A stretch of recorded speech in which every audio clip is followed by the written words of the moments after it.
तो बच्चों आज एक बार फिर मैं आपके सामने उपस्थित हूँ एक्सरसाइज 2.1 लेकर। तो मैं समझता हूँ इससे पिछली वाली वीडियो में मैंने आपको इस चैप्टर से रिलेटिव जो इंट्रोडक्शन दिया था, जो समझाया था, आपकी समझ में आ गया होगा और एक्सरसाइज के आपने एग्जाम्पल करने की कोशिश करी होगी। तो आइए शुरू करते हैं एक्सरसाइज 2.1।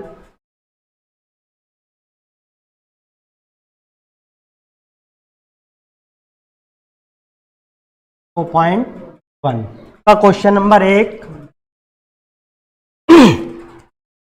है आपका साइन इनवर्स माइनस का 1/2 का आपको क्या ज्ञात करना है? मुख्य मान ज्ञात करना है। ठीक है, तो सबसे पहले तो आपको पता होना चाहिए, मैंने आपको बताया था कि जो आपके sine inverse, cos inverse, tan inverse, sec inverse, cosec inverse हैं, इनके आपको परिसर ज्ञात करने हैं। तो अगर आपके परिसर याद है तो सवालों को करने में आपको कोई समस्या नहीं आने वाली, लेकिन अगर आपके परिसर याद नहीं है तो आपको परेशानी हो सकती है। तो सबसे पहले आपको इनके परिसर याद रखने हैं। तो एक बार फिर से मैं साइड में लिख देता हूं, याद आपको याद आ जाएगा, जिससे कि जैसे मैंने बताया था साइन इनवर्स एक्स का जो परिसर होता है -π/2 से पाई के बीच में होता है, π/2 के बीच में होता है। ठीक है, ऐसे ही कोस इनवर्स एक्स का जो परिसर होता है वो आपका 0 से पाई के बीच में होता है। के बाद टेन इनवर्स एक्स का जो परिसर होता है वो आपका -π/2 से π/2 के बीच में होता है। और कोट का जो परिसर होता है, कोट इनवर्स एक्स का आपका 0 से पाई के बीच में होता है। इसी प्रकार सेक का जो परिसर होता है आपका 0 से पाई के बीच में होता है। और जी कोसेक का जो परिसर होता है आपका, कोसेक इनवर्स एक्स का, वो -π/2 से पाई के बीच में, π/2 के बीच में होता है। ये मैंने आपको समझा दिया था। और साथ ही साथ ये बताया था मैंने आपको साइन के बाद टेन और टेन के बाद कोसेक का जो परिसर होता है वो सेम होता है। और कोस के साथ कोट और कोट के साथ में सेक, इन तीनों का जो परिसर होता है वो सेम होता है। तो बस आपको दो बातें याद रखनी है, 3 एक के लिए और 3 एक के लिए। तो चलिए बात करते हैं हम क्वेश्चन नंबर 1 की। क्वेश्चन नंबर 1 है आपको मुख्य मान ज्ञात करना है साइन इनवर्स -1/2 का। तो इसके लिए सबसे पहले आपको पता है साइन इनवर्स एक्स का मुख्य परिसर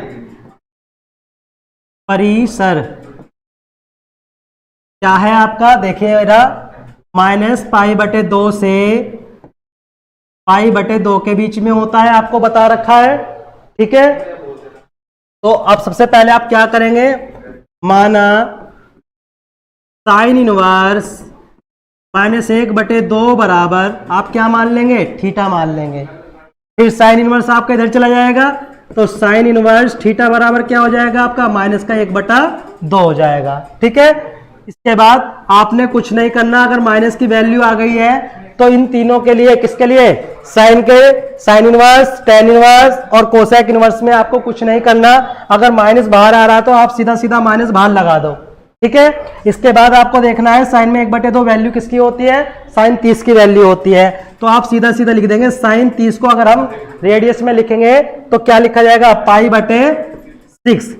ठीक है, तो देखिए साइन से साइन कैंसिल आउट हो गया, थीटा बराबर कितना आ गया आपका? -π/6 आ गया।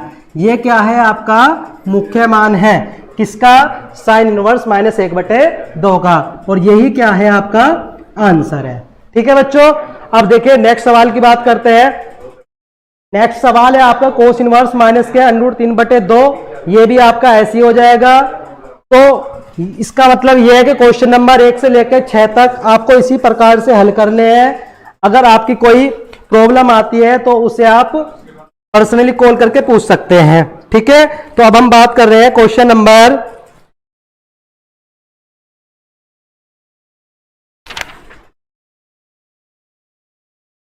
11 की। तो क्वेश्चन नंबर 1 से लेकर 10 तक आपको इसी तरीके से हल करने हैं। ठीक है बच्चों, तो चलिए क्वेश्चन नंबर 10 की बात करते हैं।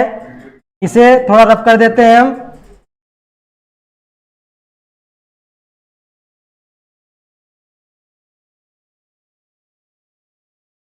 देखिए क्वेश्चन नंबर 11 है आपका tan inverse 1 plus cos inverse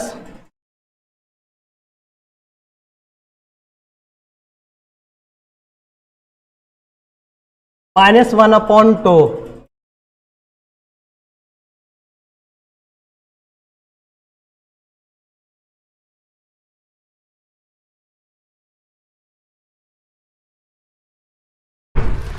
और प्लस साइन इनवर्स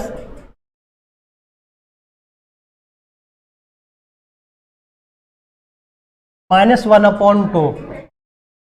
ये आपका क्वेश्चन है, इसका आपको क्या करना है, मान ज्ञात करना है। ठीक है, तो चलिए करते हैं।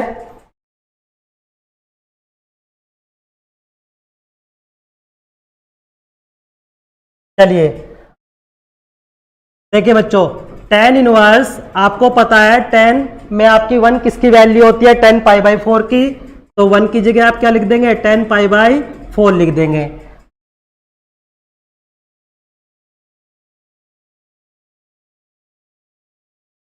प्लस कोस इनवर्स, अभी कोस इनवर्स -1/2 का मान अभी आप ज्ञात करके आए थे।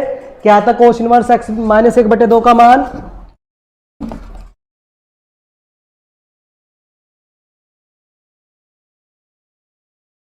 प्लस 2π/cos 2π/3 अभी हमने निकाला था। इसके बाद प्लस साइन इनवर्स, मैंने -1/2 के लिए आपको बताया था, आप माइनस बाहर ले लेंगे तो प्लस माइनस क्या हो जाता है, प्लस माइनस आपका माइनस हो जाएगा। तो इसकी जगह आपको क्या आ जाएगा, माइनस आ जाएगा। ठीक है, तो यहां क्या आ जाएगा आपका माइनस, और यहां आ जाएगा आपका साइन इनवर्स, सॉरी साइन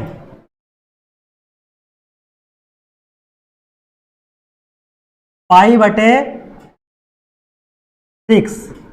ठीक है, अब देखिए तो tan से tan कैंसल आउट हो गया, क्या बचा π/4, प्लस cos से cos कैंसल आउट हो गया, क्या बचा 2π/3, माइनस साइन से साइन कैंसल आउट हो गया, क्या बचा π/6। अब आपको क्या करना है, इसका एलसीएम लेके हल करना है। एलसीएम लेना आप सभी जानते हैं, क्या आ जाएगा एलसीएम इसका, 12 आ जाएगा। ठीक है, ठीक है, 4 से 12 को काटेंगे, 4 तिया 12, प्लस 3 चौक 12 और 4 दूनी 8, प्लस 6 दूनी 12, माइनस के 2π। ठीक है बच्चों,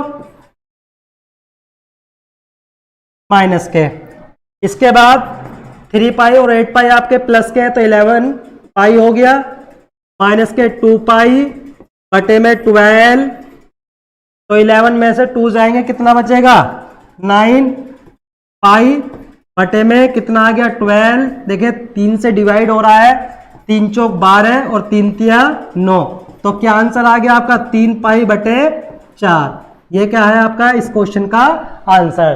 तो इसी तरीके से आप क्वेश्चन नंबर 11 के बाद क्वेश्चन नंबर 12, क्वेश्चन नंबर 13 और क्वेश्चन नंबर 14 भी हल कर सकते हैं। तो बच्चों ये एक्सरसाइज आपकी फिनिश होती है। नेक्स्ट वीडियो में हम आपके सामने उपस्थित होंगे एक्सरसाइज 2.1 के साथ। Thank you.